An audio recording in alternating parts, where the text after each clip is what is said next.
Здравейте, скъпи приятели! Днес е вторник, ден за шеф-готвачи. При мен е един, за мен много голям готвач, Атанас Маденджиев. Нали така?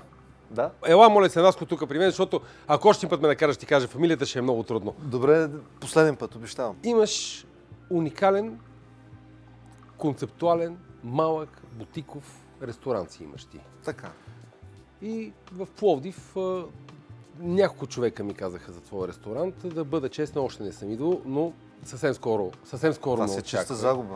Кажи какво ще сготвиш днес и докато почнем да готвим, защото видях, че поиска лаврак.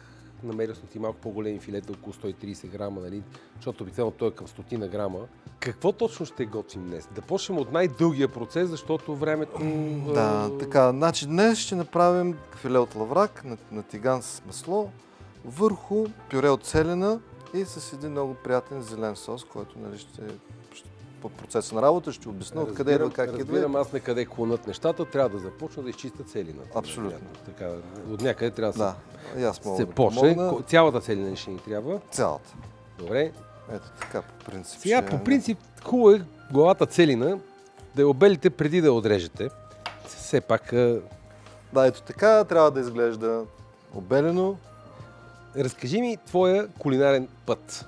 Моят дълъг кулинарен път. И не лек кулинарен път. Учил ли си за това? Не си ли учил за това? Много Как така ти стана готвач? Защото това не е лесна работа, човек да стане готвач.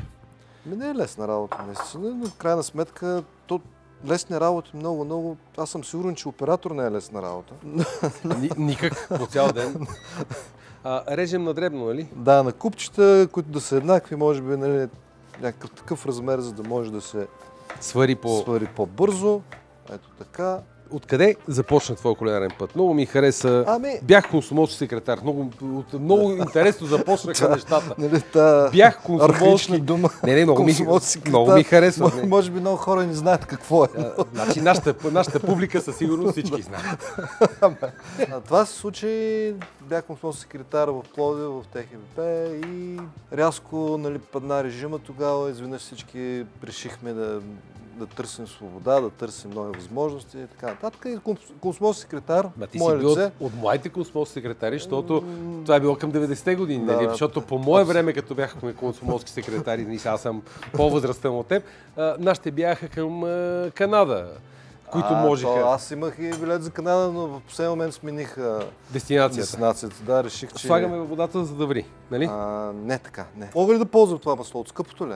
Значи, виж сега, за тази рецепта ти беше това масло. Тази ти е за рибата. Избери си сега. Ако искаш, мога ти дам още масло. Добре, също това си е твоята рецепта. Преди каквото искаш, голямо момче си вече. Разкажи сега, той консумолски секретар на къде тръгна? Така, консумолски секретар, нали, в някакъв момент му дойде да е в България, видя му се тясно и замина за Германия. Разбира се, какво е тук България? 8 милиона, там 80 милиона, какво да не ти е тясно? Да, с една думичка на немски, която беше гишенк. И си още масло, сега още масло, ако си има масло, има колкото искаш. Да не ви набутвам много сега, айде. Не. Нямаше голос. Нали сега ограничено, но все пак. Може да се. Ето, виж, аз съм го измислил. Това е запазена марка. Ето. Какво искаш сега да бъркане нещо, ще поискаш, защото се почва сега. Да, ще трябва нещо за бъркане. Отиде ти за Германия, знаеш гишенк и колко време там. Слезнах на една гара, не напред, не назад. Така, както и да е, оправих се криволяво, научих немски и тогава за първи път влезнах в един италиански ресторант. Значи, като казвам, научих немски, все си го научил за един ден. На 18 години за 3 дни. Не са, в крайна сметка. Да бъркам аз там, а ти или аз да правя нещо. Не, аз само да го... Значи слагаме сол, слагаме малко куркума. Чакай да ти дам по-големия буркан сол, защото се е видяло, че се готви сериозно. Слагаме малко куркума. Ето ти сол. Колко? Може би. Една щипка. Една щипка, пак зависи хората и зрителите колко солено ядат, колко здравословно се хранят и така нататък. Аз лично ям много солено. Така, леко запържваме с куркума и сол, после добавяме вече вода и мляко. Това мляко. Този лимон да ти го изтискам, да го приготвя, какво трябва да стане с него? Да, може да ще ни трябва лимон, това е на по-късен етап. Ако е на по-късен етап, ще го оставя отстрани. Не бързо. И малко водичка ще ми трябва. Там до тебе е каната. Дай ми на мен тази каничка. Чудесно. Просто покриваме леко. Добре, 3 дни вече знаеш немски. Така. Какво правиш на 18 години там? Какво работиш? Ти, като си бил Ами аз последно консумов секретар, там си бил доста в неизгодна позиция.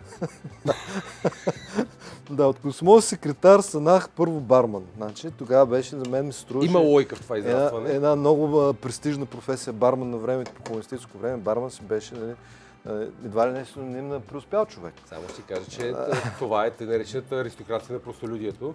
Барманите, на всички професионални готвачи, сладкари. Кажи ми се, аз там ще те бъркам, какво трябва? Искам нещо като оризова хартия. Значи не е като, ами точно оризова хартия ще дам.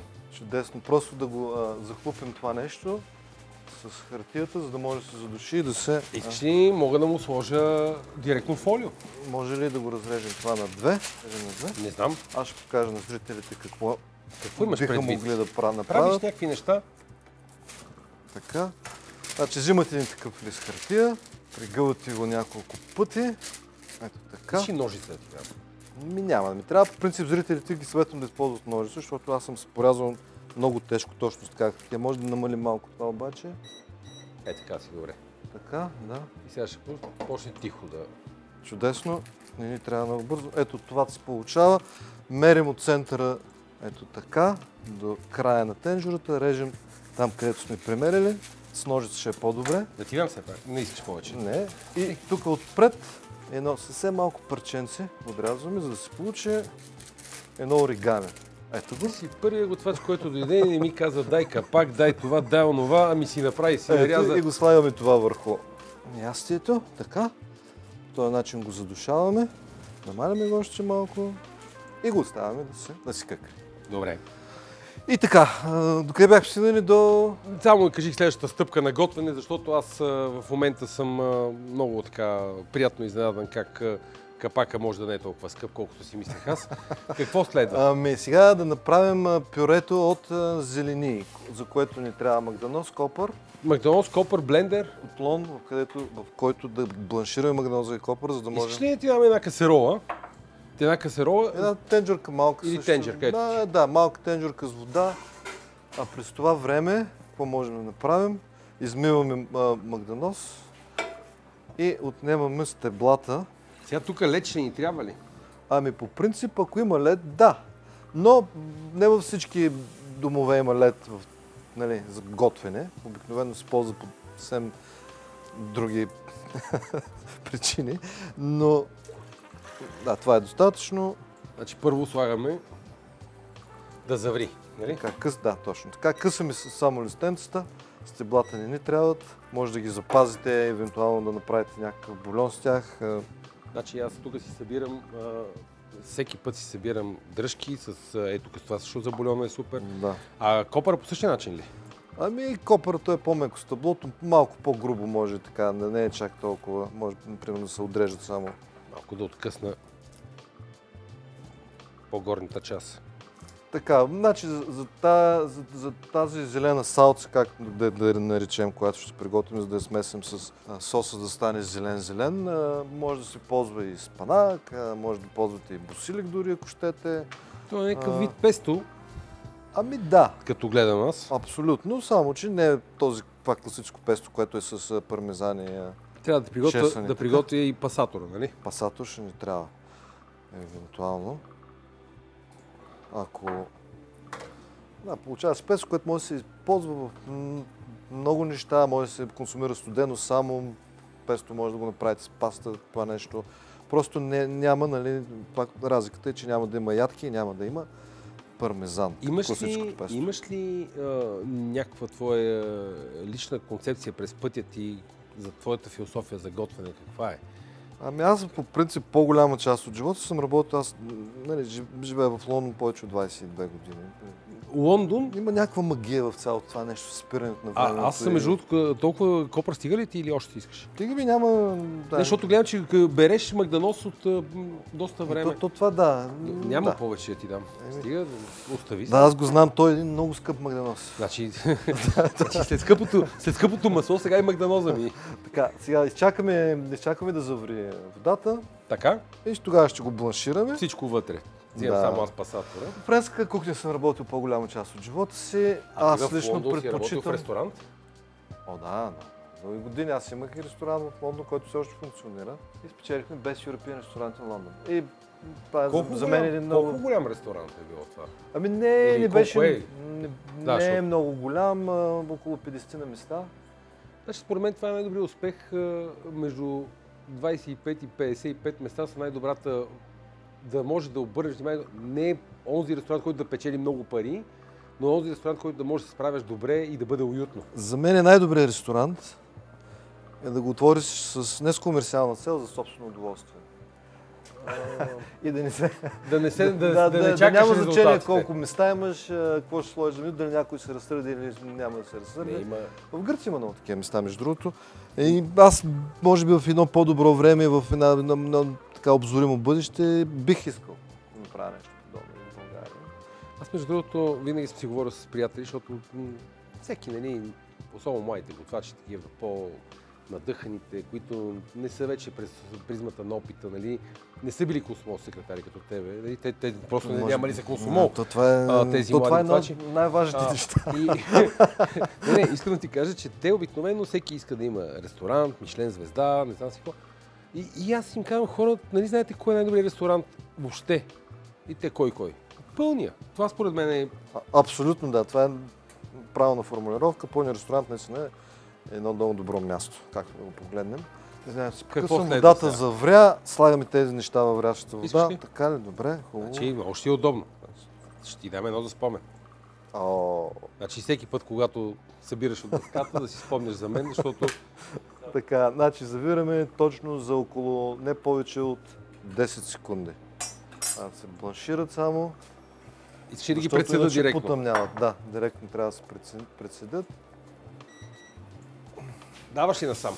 Давам. Пускам водата студената, защото иначе канализацията заминава рязко. Да, и двамата сме с очила, моите вече се изпотиха. Само секунда ще използвам да не капя по пътя.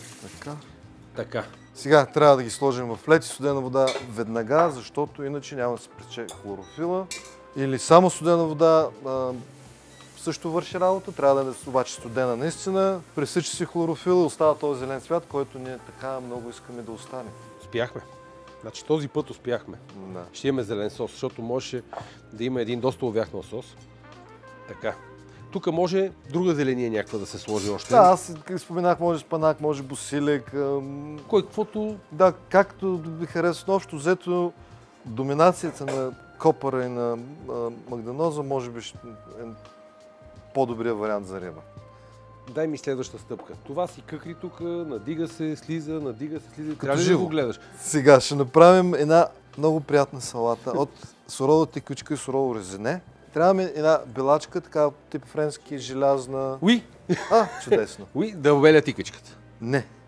Почна се сега. Искаш ли на слайзове? Искаш? Да, на слайсове. Да, аз. Ето, на слайсове. Разбрах вече какво искаш. Почти те разбирам. Да. Оп, съжалявам. Ето. Не. Чакай, аз си... Ползвай моя нож. Не, аз си нож. Удостои ме с тази чест, моля се. Добре. Аз хубаво ще ползвам твоя нож. Кажи ми, много бързо стигна ти в Лондон. Преди това имаше нещо друго, което още не си казал. Аз останах в Германия 3 години. Беше един много приятен период. Там за първи път започнах да работя на италиански ресторант, който се държеше от едно много приятно семейство, възрастно. Те имаха, значи, те двамата бяха готвачи, бяха някъде от около Рим. Та покрай тях бяха, особено той, чичкото беше един страхотен типаж, винаги намръщен си, един голям мустак, така, тип турски. И покрай него така доста неща и може би той по някакъв начин той готвеше страхотно вкусно. Нали? Както се подава, тази кухня е простичка, не е чак толкова сложна като френската, но сметка това наистина е превъзходна. Аз лично много я харесвам. Има предвид, че... Мога ли да го резна това, защото... Не знам дали можеш. Малко ми е жал, но айде. Не, толкова е красиво. Ето така. Има предвид, че това не е от най-скъпото. Както вече се знае. Махна го настрани, няма ти трябва повече. Сега, тези неща ги махаме, защото те общо взето са добри за бульон, но няма да ни свършат работа за салатата, която правим. Отделяме първата част и... Това реално погледнато в момента използваме все едно, аз играя ролята на мандолина. Да. Да, благодаря ти. И аз сега ще играя ролята на мандолина. И ти играеш ролята на мандолина. Значи трябва да е ние с тебе сме си голям оркестър. Много тъничко трябва да е. Ако имате мандолина вкъщи, ползвайте нея. Мандолина, скъпи зрители, е едно професионално ренде, което реже много тънко, всяки щуроти. Много обичаме се шегуваме ние, нали, мандолина, това мандолина, това, обаче свириш ли? Да, на мандолина. Между другото, много беше интересно. Гостувах при едни мои приятели, бях на гости и ми питат си свириш ли на нещо и аз казвам на китара. Айде, вика, и свири нещо. Викам, и не мога, тя е шоколадова китара. Тази ето режем бомбоните с нея. Така че, колко ще ти трябва? Още ще трябва ли или? Това е достатъчно. Ако ти трябва повече, ще ми кажеш. Вече знам как, имам готовност. Наско, италиански ресторант, да, и там, Германия. Общо взето, бяха едни доста добри спомени в Германия, нали, като се вземем предвид, че още бях комсомол секретар по душа. Значи, искам да ти кажа, че това място е било специално за теб. Нали, все пак си бил и с италианци. Сега, това нещо би трябва лимон, зехтин и сол. Значи купа ти трябва, за да ги вкусиме. Да, трябва една купичка, за да ги вкусим, да го направим малко да се маринова, докато правим другите неща. Ето, слагаме в купата, значи възможно е да са колкото възможно по-тънко. Сега тук, ако има нещо по-дебело, моля ти се, ти ги ряза. Да. Какви са хората, които идват в своя ресторант? Какви са типажи? В смисъл, има ли хора, които са истински гурмани и ценят храната? Или пък има хора, които просто искат да бъдат на готиното място?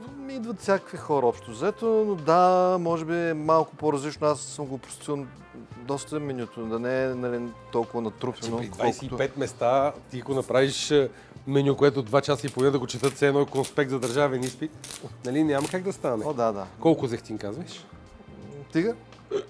Ето така разбъркваме с ръчичка, може и с някакво такова. По принцип, салат. Ръката е универсален инструмент и няма нищо по-добро от нея. Ето така трябва да изглежда салатката, ще оставим настрани, после ще гарнираме с нея рибата. Много се отива, защото резенето само по себе си има един анасонов вкус, като на една напитка. Да. Виждам, тук си приготвил от нея, ще ползвам. Да, тя ще се използва малко по-късно, така че ще два вида. Да я отстраним. Това го отстраняваме за доставка. Така, значи този шалот ще го нарежем много наситно. Ето, разликата между лук и шалота е, че шалот е малко по-червенчик и той е доста по-силен, доста по-вкусен от обикновения лук. Но може да си ползва обикновен лук сега, ако не сте толкова претенциозни. Ради мисля, че ползва лук в тях. Не? Значи при нас се ползва сериозен крумит. Така. Наско, какво следва от тук нататък? Значи имаме едно дишещо, едно вече Ами ние първо чакаме дишещо, сега това нещо трябва да се пасира. Добре, аз съм си приготвил всичко необходимо, почвам да правя инсталацията за пасиране. Да, значи пак се нема водата, прецежда се и оттам насетне. Сега ще стане всичко. Чакай, че нещо. Така, шалотчето на колкото може по-ситничко.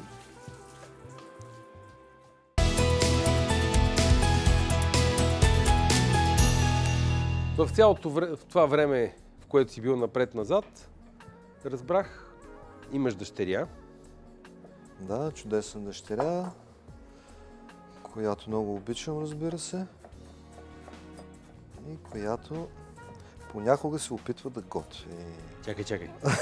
Ти готвиш, а тя само се опитва да готви. Ами тя много иска да готви. Плюс, защото, нали, като ми гледа мен и напред-назад по телевизия, въобще с този бизнес, който се занимавам. Тя в момента е на 11 и така много иска да... И тя да може да прави нещата, които аз правя. Значи, виж сега... И когато каже, тате, идвам да ти помагам, на мен ми се изправя косата. Ето, то е така. И моля да не дойде. Ако може да не идва. Да, моля ти се, тате, не дай да идваш. Но, нали, общо взето всичко свършва с... че тя идва. Естествено, какво да правят децата? Нещата се усложняват, но какво да правим? Да, няма как. Виж, официално през ефира я каня да дойде да готви при мен. Така ли? И ще ти обясня защо. На моя много близка приятелка, дъщеря и дойде да готви. Една година по-късно, какво се оказа? Детето е голям готвач, защото го са го давали по телевизията. Така ли? Нищо друго не се е променило, отново само майката готви, а детето не пипа нищо вкъщи да готви. Така че съвсем спокойно. Ами няма, да, това е много приятна покана, благодаря, ще дискутираме. Тя живее в Лондон, но евентуално бихме уредили като си дойде. Като си дойде. Там, да, като е наоколо. А сега, тук, понеже малко сухо, е хубаво да сложим малко водичка, но не много. Добре. Защото иначе няма да може да се блендира. Ще сложим малко олио, смисъл Олио зехтин. Да. Добре. Но не прекаляйте зехтина, ако зехтина ви е хубав. Така старателно го отсеждах. Да, аз забравих да кажем, не може всичко едно време. Така за сега, може. ако трябва, още ще добавим. Значи, ако ви е много силен зехтина, не слагайте много зехтин. Тук ще иска зехтина, но аз съветвам да сложи повече олио, по-малко зехтина, защото зехтина е леко нагарче. Случайно да ми някъде оставих пасатора? Заповядай, ползвай този. Да, ще ползвам този. Направо мога да кажа, че с някой път се губя. Нищо да е. Тя кухнята е доста голяма, обширна. Не, кухнята е голяма. Кухнята е голяма. Така, сега, значи, тук правим сос. Може би едно касеролче, по-маличко сос касеролче. Значи, имаш всичко, което ти трябва. Да. Колко малко? Извинявам, ще така. Толкова малко добре ли е? Съм вкъщи. Чудесно. Но той е по-тясно и дълбоко. Ма не, защото сега, аз си знам тук в цялата тази галимация има една много микротенджерка. Заповядай. Ставяме това сега малко на страна, за да приготвим соса. Аз започна да... Да. Много ми се довери рязко. Малко олио, може би.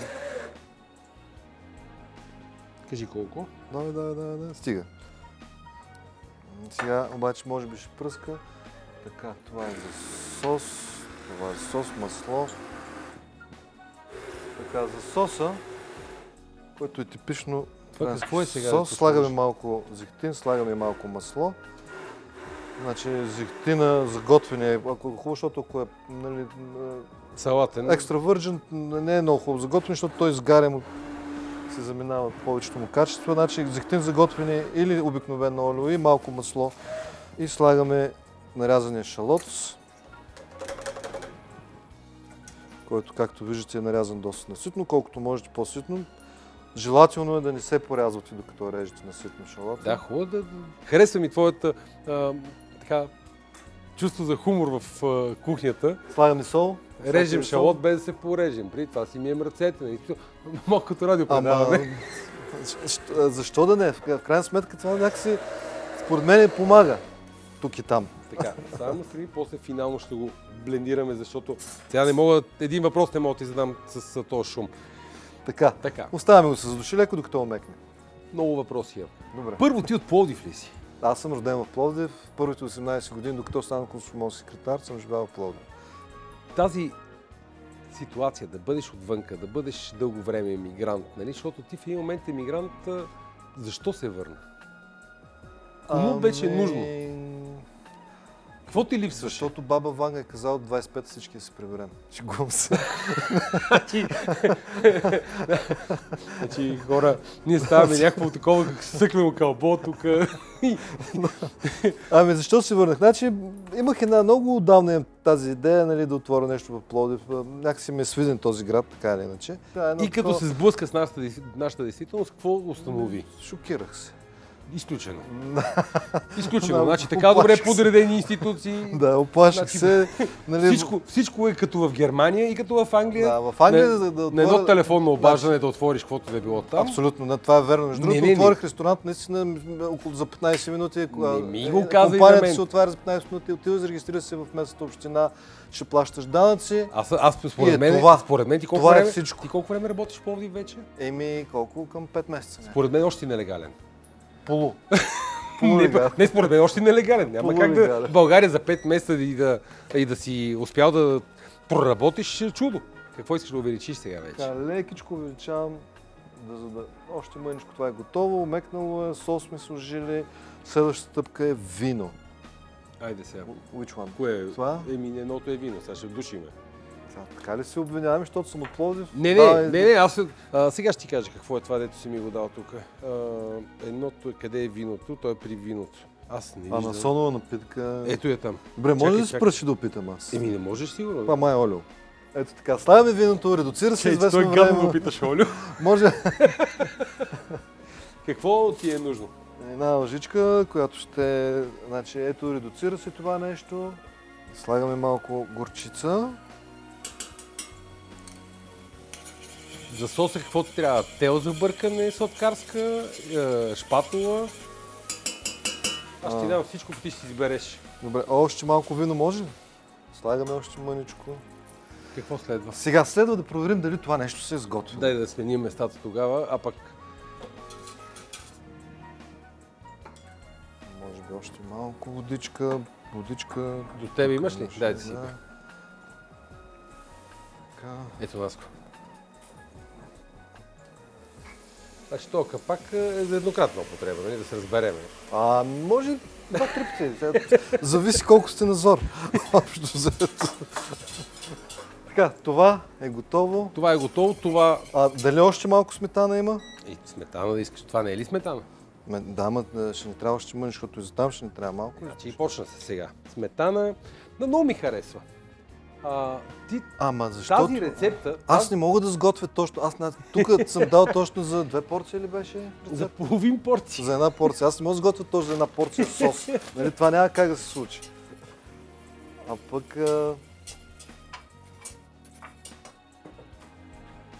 И това е... Това ли е сметаната за мен? Чакай, още искаш ли? Може би аз сега ще видя колко. Може би ще видя. Само да ти сипа сметана, пък ти прецени колко да ползваш. Заповядай.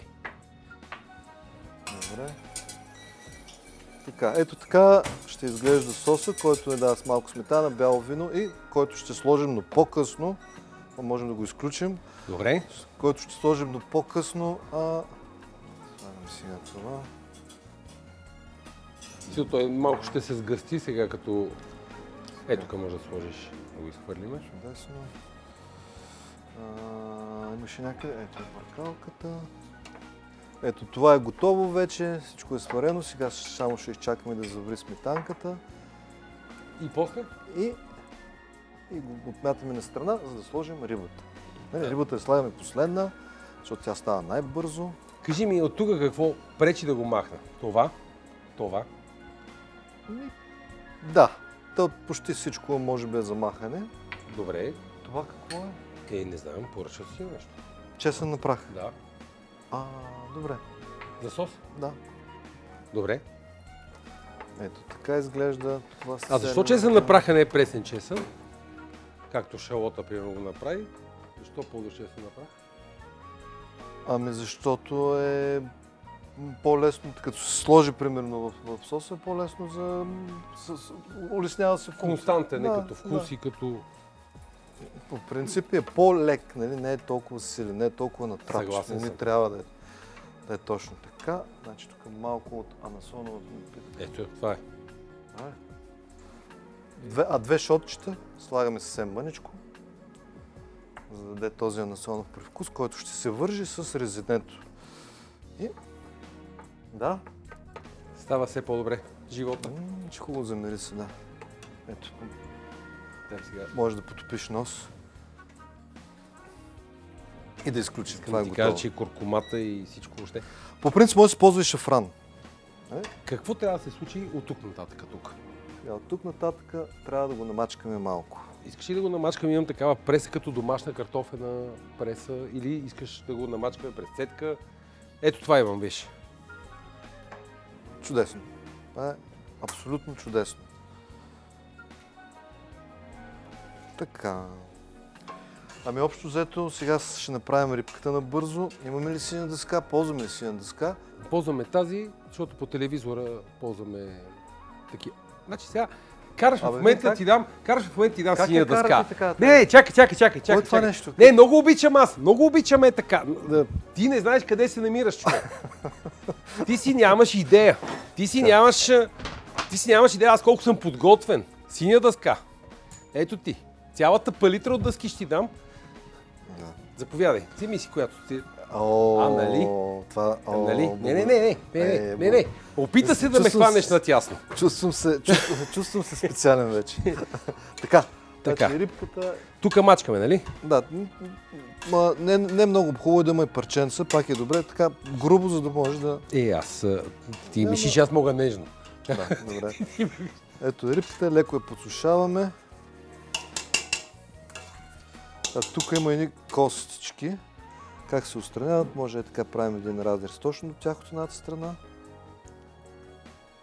Така, от тук правим още един разрез, като леко накланяме острието. Ако беше по-остър нож, ще е много по-хубаво. Значи аз си ми по-остър нож. Добре, няма. Леле.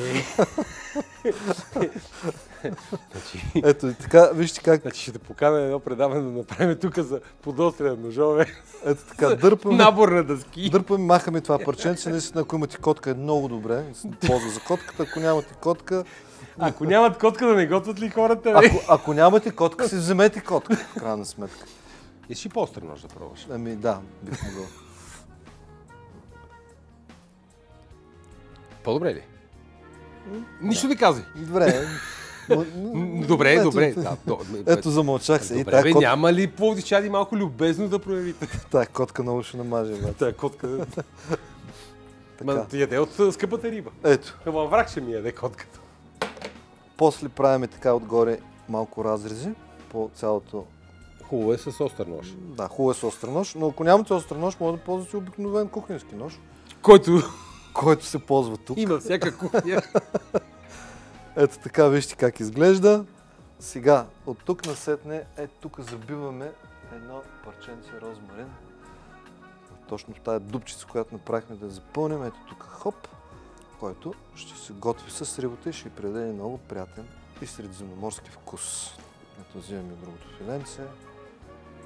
Ето го е това. Подсушаваме, трябва да, като се слага на тигана или ако искате на скара или там каквото е ръка. На скара не е ли доста на плоча. Рисковано? Да, трябва да е на плоча, нали? Ами на собствен риск. Правим пак тези разрези, които спомагат кожата да стои права, когато се готви. Молбата ми е само, отново да кажем, с остър нож. Остър нож по възможност, но като няма. Риба и рака е риба. В случая това е рака. Това е риба. Слагаме сол. Прецени каква искаш. Сол да искаш. От скъпата слагам. Нещо трябва ли ни да тигава предварително? Малко черно пеперче. Веднага ще получиш. Както казва един човек в близкото минало. Един наш колега. Да. Шарен пипер става ли? Чудесно. Беше под ръка. И от двете страни, ако може. Само ротация да има. Чудесно. Ето, това е достатъчно. Така, ето това е готова рибата. Това е готово, сега сосът е готов. Искам обаче пюрето, сега обаче трябва да довършим. Аз трябва да довърша сос този. Трябва да пусна малко да го ние всички сме готови, само да довършим. Това не е готово. Кой трябваше да го довърши? Чакай, просто много ще да дига, не мога да ти задам един въпрос. Добре, и ще да спрем за малко хората си да пишат рецепта преди да финализираме това, аз да мога да го блендирам. Чудесно, това според мен е чудесно. И ти плюс това обезводняваш се, имаш нужда от вода. Да.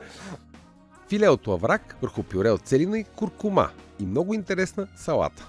Едно филе от лаврак, 150 грама целина, половин кафена лъжичка куркума, половин глава резене, една тиквичка, 40 грама масло безсолно, 20 мл зехтин, 100 мл прясно мляко, сокът на половин лимон, трък пресен розмарин и сол на вкус. За соса половин връзка магданоз, 6 тръка копър, половин глава шалот, 30 мл бяло вино, една кафена лъжичка дижонска горчица, 50 мл сметана за готвене, една чайна лъжичка анасонова напитка, щипка чесън на прах, сокът от половин лимон, 10 грама масло, 20 мл олио и сол на вкус. Силен котлон и значи тук малко олио пак, една капчица и масло за рибката.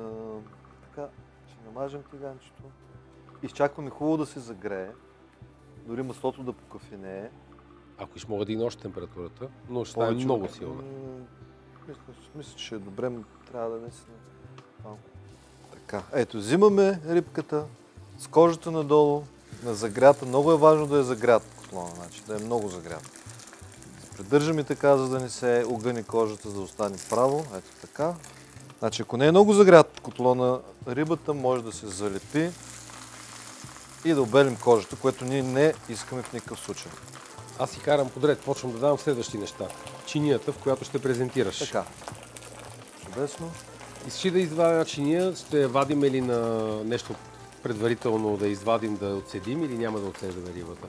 Не, може би ще оставим в тигана, като обърнем. Така, добре. Че да поеме от собствените си рибни сосове, от маслото. Добре.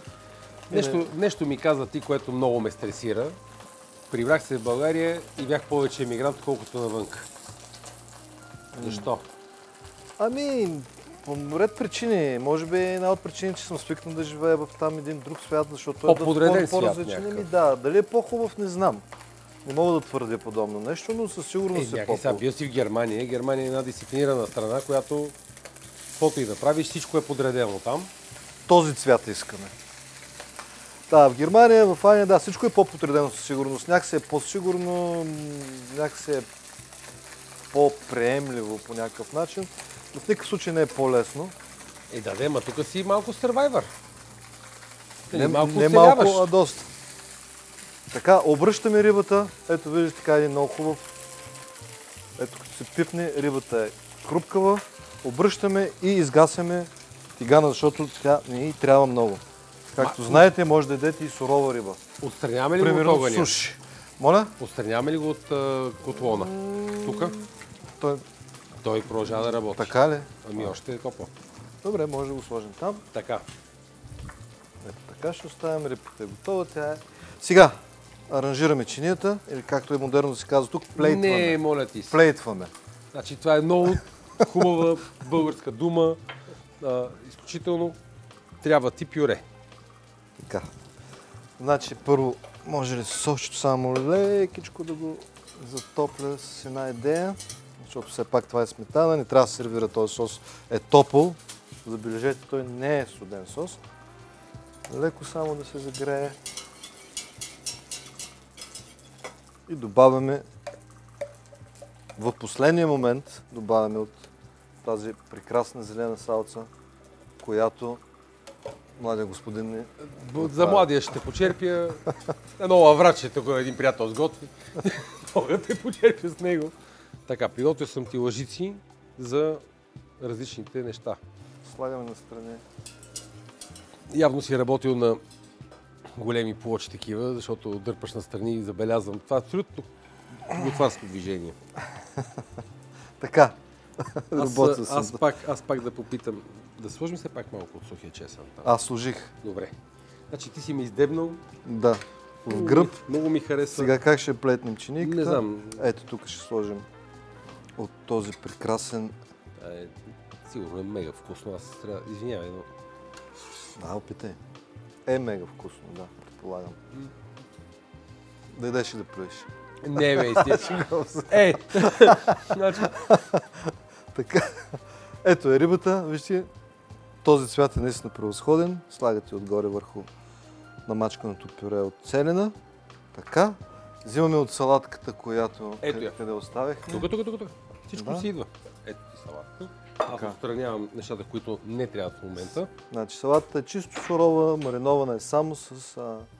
Зехтин, сол и лимон. Защото аз много обичам да ям сурови тиквички. Доста хора обаче не ги така възприемат подреждат още. тиквичка резене, Мюфьой. Така че, да. Ето, съвсем постижимо. Ето го и... Изши лъжица. Да, ще би било добре. Давам.